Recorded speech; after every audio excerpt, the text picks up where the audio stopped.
Meus amigos e meus irmãos, boa tarde e boa noite. O Sermão do Monte. O Sermão do Monte, o que ele representa e o que ele não representa. O que ele significa para nós cristãos, o que ele significa para o mundo e o que ele não significa.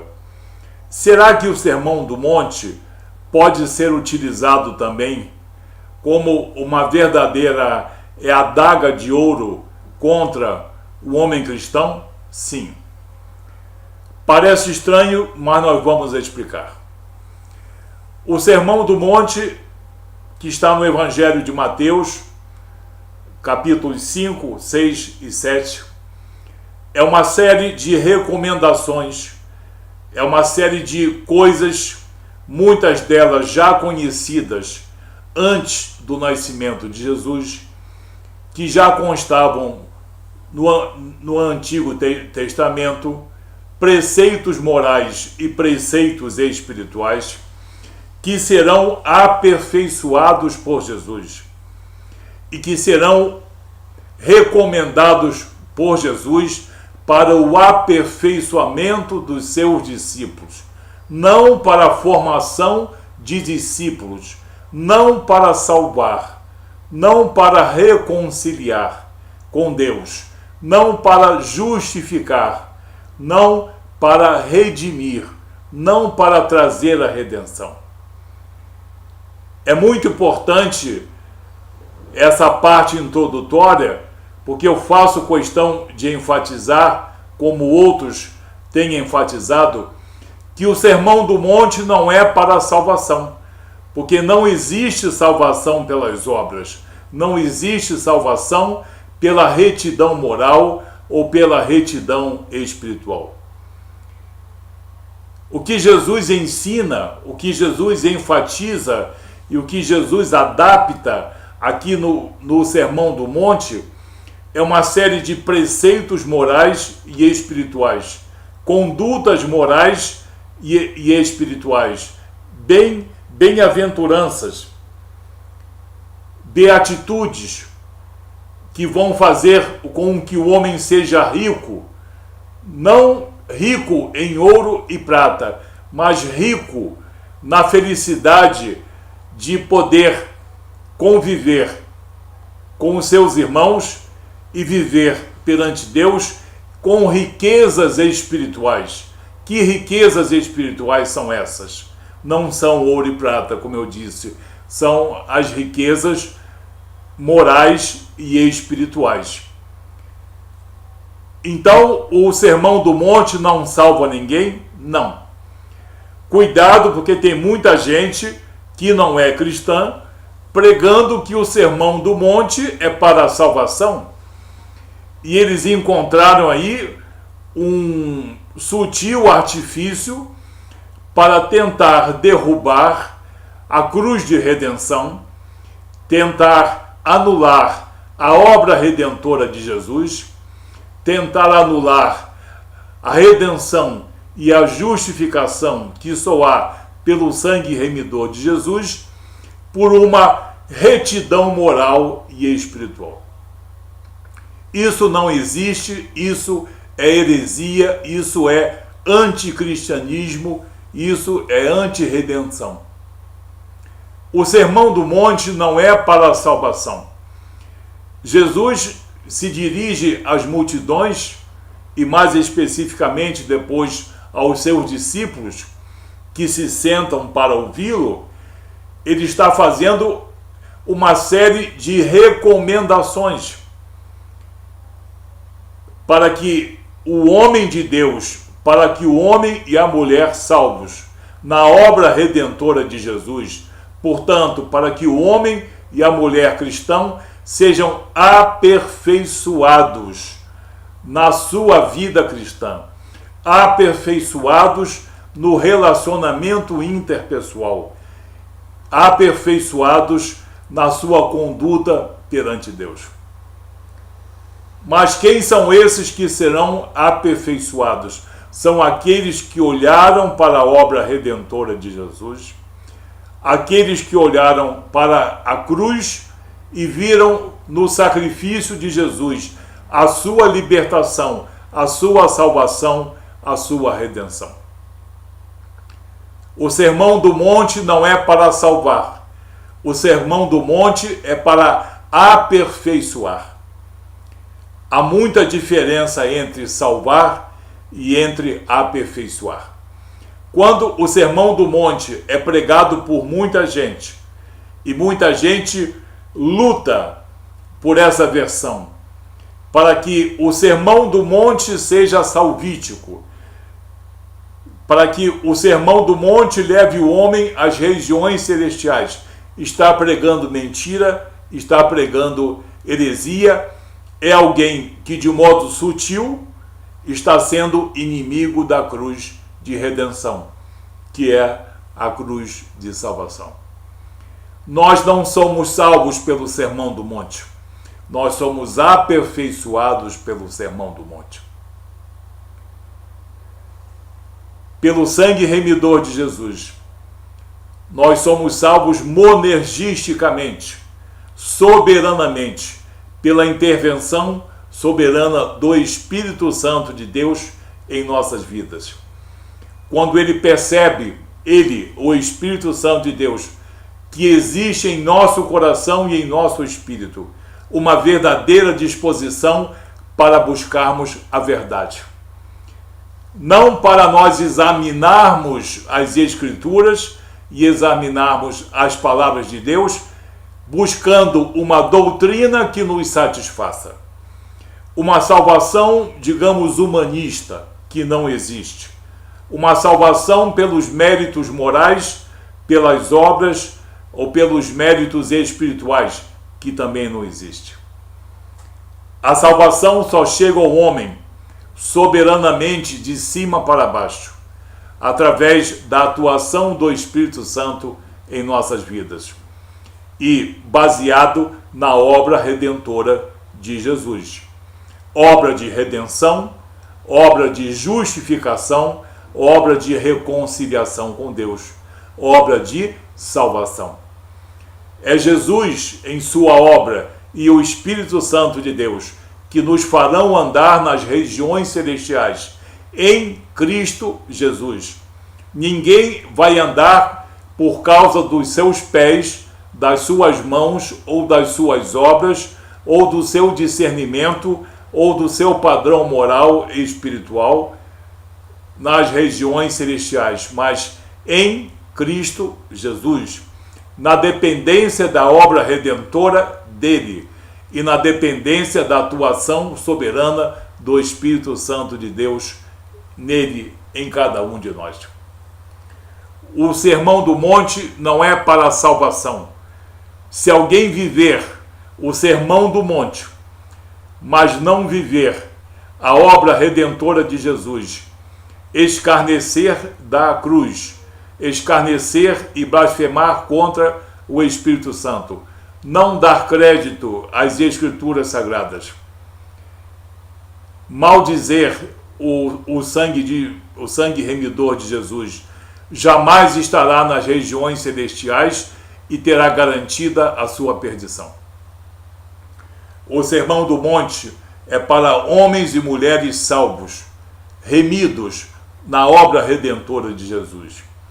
O Sermão do Monte é para aperfeiçoamento dos discípulos de Jesus, daqueles que já estão salvos, mas precisam ser aperfeiçoados. Muitos diamantes são encontrados em estado bruto e eles precisam ser lavados, precisam ser polidos, precisam ser lapidados para que surja neles o verdadeiro valor. Todos nós, quando aceitamos a obra redentora de Jesus, quando o Espírito Santo desperta em nós o entendimento da obra redentora de Jesus, nós somos como que joias valiosas, diamantes extremamente valiosas e que precisamos ser lapidados. Porque nós estamos como diamantes brutos e precisamos sermos lapidados para termos um valor ainda muito maior. A formação do nosso caráter cristão depende da obra redentora de Jesus e da atuação do Espírito Santo de Deus em concomitância, em sincronismo com o nosso espírito. E nós também somos aperfeiçoados pelo mesmo Espírito e pela palavra. E a palavra de Jesus no Sermão do Monte é para o nosso aperfeiçoamento. Quem pregar o Sermão do Monte dizendo que você vai ser salvo por observar o Sermão do Monte, de que você não precisa de uma cruz de redenção, que você não precisa de um resgatador, que você não precisa de um resgatador, é mentiroso, herege e está pregando doutrina de espíritos enganadores, chefiados pelo príncipe desse mundo que é Satanás. O Sermão do Monte é aperfeiçoador. Ele vai lapidar o homem e a mulher salvos na obra redentora de Jesus. Repito, sou repetitivo e faço questão de fazer isso. O Sermão do Monte não salva ninguém. Ele aperfeiçoa os salvos. Mateus capítulo 5, versículo 1. Vendo Jesus as multidões. Jesus não estava no lugar altíssimo em um grande monte, não. Porque aonde Jesus pregou já sofreu a erosão de 2000 anos, e o que se conhece hoje desse monte, à beira do Mar da Galileia, é um local mais elevado, que dá destaque a quem ali sobe e prega alguma coisa. Jesus estava vendo as multidões, homens e mulheres com diversas disposições de coração e de espírito. E quando ele se assentou, aproximaram-se os seus discípulos, e ele passou a ensiná-los, dizendo: ensinar o que é a salvação, ensinar tudo aquilo que, embora grande parte já fosse de conhecimento do Antigo Testamento, era necessário para o aperfeiçoamento. E vamos pular para o versículo 13, devido ao tempo. Nós vamos ler do versículo 13 ao versículo 16. Os discípulos de Jesus, os homens e mulheres cristãos, são o sal da terra. Vós sois o sal da terra. Ora, se o sal vier a ser insípido, quer dizer, sem nenhum sabor, como lhe restaurar o sabor? É impossível. Para nada mais presta, senão para ser lançado fora e para ser pisado pelos homens. O que Jesus está dizendo? Jesus não está falando do sal que em nossas cozinhas está dentro de um pote e se apresenta refinado. Jesus está se referindo principalmente ao sal no seu estado bruto, como ele é encontrado nas salinas. No estado bruto, quando você vê o sal grosso, ele não tem o mesmo aspecto. Você vai ver uma parte brilhante e uma parte branca, fosca, que é chamado de barita. Essa barita não serve para temperar. Ela tem um gosto ruim. E ela não serve senão para ser lançado nas estradas e compactado, para que essa substância chamada barita, que é a base de carbonato e sulfato de cálcio, venha a compactar o chão da estrada. Jesus está falando aqui do sal no seu estado natural, que tem uma parte do sal que é cristalina, uma parte do sal que dá sabor aos alimentos, uma parte do sal que é, no caso, buscada por todos, por ser valiosa, dando sabor ao mundo, dando a conservação da obra redentora de Jesus, preservando a palavra. Quando Jesus diz que nós cristãos somos o sal do mundo, ele está dizendo: vocês são a parte boa do sal, que tem sabor, que dá vida, porque sem o sal não existe vida, e vocês preservam os valores da minha doutrina, que é a doutrina de meu Pai. Agora, o sal não pode se tornar insípido, ou seja, ele está se referindo a essa parte branca que eu falei, que só serve para ser pisoteado e que era lançada nas estradas romanas, nos caminhos romanos, para compactar o chão. Jesus está dizendo aqui que esse mundo está cheio de maldade, cheio de desconhecimento de Deus, cheio de heresia, cheio de blasfêmia, cheio de sensualidade e cheio de toda sorte de violência. Mas vocês, cristãos, meus discípulos, vão andar nesse mundo como sal, dando sabor, dando uma temperança a esse mundo, mostrando a todos o amor de Deus, a temperança, a misericórdia, o perdão e toda a sorte de qualidades morais e espirituais. O mundo secularizado não consegue ver a obra redentora de Jesus, mas consegue ver e consegue ouvir o nosso comportamento, a diferença que nós cristãos podemos fazer no seio da sociedade, no seio da nossa repartição, no seio da nossa família, no seio da nossa congregação. Então Jesus nos conclama a sermos sal, a sermos uma temperança para esse mundo. Homens e mulheres que com suas palavras e suas atitudes venham confrontar-se, fazer a diferença num mundo cheio de tanta maldade, mentira e também violência. É por isso que Jesus nos convida para sermos o sal do mundo. E do versículo 14 ao 16, ele fala: os discípulos, a luz do mundo.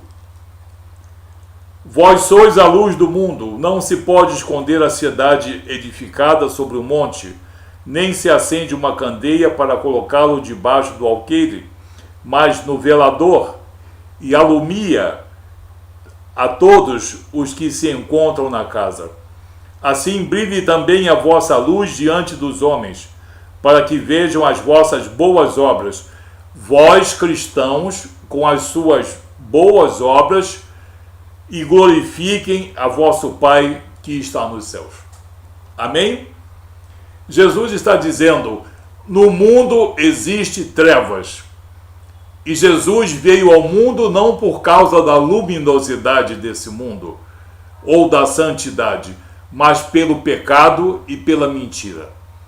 Jesus veio salvar, Jesus veio resgatar. Ele disse que eu não vim julgar o mundo, porque se eu viesse julgar o mundo, no primeiro dia todos vocês estariam condenados. Eu vim salvar, eu vim trazer a salvação, eu vim trazer o meu sacrifício perfeito, o holocausto perfeito, que em mim está representado pela minha vontade, pela vontade de Deus Pai e pela vontade do Espírito Santo antes da fundação do mundo. Jesus nos convida para nós sermos luz, não somente através do que nós pregamos, não somente quando nós falamos em salvação, em redenção, em justificação e em reconciliação, mas também através do nosso comportamento, das nossas palavras, das nossas atitudes, da nossa estrutura moral e espiritual. Porque aonde há um homem cristão, é preciso que ele brilhe, é preciso que ele seja luz. Em muitos lugares, nós vemos completamente a ausência da vontade de Deus. Nós só vemos soberba, ambição e vaidade. Homens querendo vencer os homens, mulheres querendo ser superiores às outras. A exploração do ser humano pelo próprio ser humano. Nós só vemos trevas. Mas nós, homens e mulheres cristãos, estamos conclamados a sermos luz. Porque aonde nós chegamos, não pode haver mais trevas. Por isso, nós temos que pregar o Evangelho aonde quer que nós estivemos. E nós pregamos também o Evangelho através do nosso exemplo de vida, através da nossa mansidão, da nossa temperança, da nossa retidão moral, através de retidão espiritual. Então, somente falando dessa parte introdutória do Sermão do Monte. O Sermão do Monte é para o aperfeiçoamento dos salvos na obra redentora de Jesus. É para o aprimoramento daquele diamante bruto que se forma quando você reconhece o sangue remidor de Jesus, a obra redentora que vem do alto para baixo, o novo nascimento que nós cristãos experimentamos pelo lavar da regeneração. Agora, esse diamante bruto precisa ser lavado, precisa ser lapidado pelo Espírito Santo de Deus, que vai atuar em nosso espírito e em nosso coração. Leia com todo cuidado o Sermão do Monte, Mateus 5, 6 e 7. E tem a parte também que está em Lucas, no capítulo 6. Mas leia com sabedoria. E eu disse e vou repetir, o Sermão do Monte não salva ninguém. O Sermão do Monte não é um evangelho para a salvação. Não é um instrumento de salvação, mas de aperfeiçoamento dos salvos. Que você entenda isso, porque o mundo anda pregando o Sermão do Monte com uma intenção completamente anticristã, antirredentorista e puramente herege. Mas nós precisamos ler, nós cristãos precisamos ler com todo cuidado o Sermão do Monte para o nosso aperfeiçoamento moral e espiritual, para que sejamos sal e para que sejamos luz nesse mundo. Que Deus abençoe você, em nome de Jesus.